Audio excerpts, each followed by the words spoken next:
Hi and welcome to another session of Ramblin' Rose. Today you can see my vegetable garden behind me, but what I want to talk about today comes before you even plant or water or weed or harvest your first vegetables. If you're new to gardening or you just are going to start a new bed, the most important thing is to think ahead, plan ahead. First of all, you might want to think about who will be doing the work, because no garden is without maintenance and work.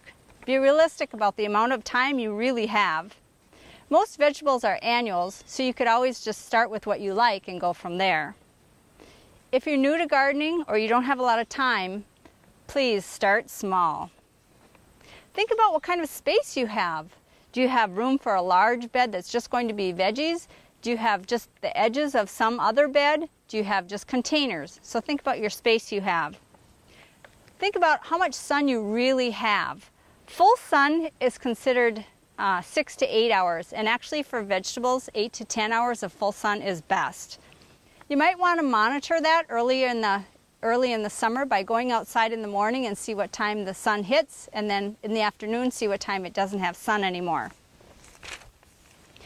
Put your garden in a place with decent soil and good drainage. You might want to think about a soil test.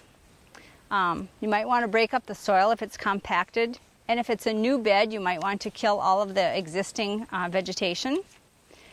Think about how you're going to water that bed. Make it close to a water source or somewhere easy. As you think about your bed, you might want to think about where each item will go, and keep in mind spacing requirements.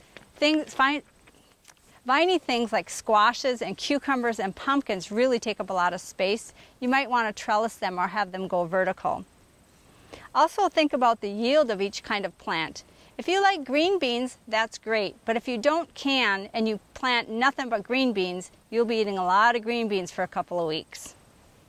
Also think about sun requirements of the plants in relation to each other. For example, if you put your corn on the more north side of your bed, so it won't shade everything else. And cool season plants such as peas and lettuce that don't like the heat of the hot sun, you might want to do those first or put them in more in the shade. Harvesting is a whole nother thing, so we won't talk about that yet. But keep in mind that keeping your share of the veggies can be tricky because of animals, we'll just say critters. Sometimes donating extra food to food pantries is a good thing, and you might want to learn more about storing or canning your vegetables. At the end of the season, think about next year. So we're thinking ahead again. Make notes about what worked, what didn't work, if you have more or less room for something that you liked, and rotate your crops if you have a vegetable garden. Know your plant families. So these are a few things that you want to think about, think ahead, maybe in January when you're dreaming of gardening. And good luck with next year, and good luck with gardening. And Master Gardeners and Extension are very good sources for information if you need any help. Thanks for watching.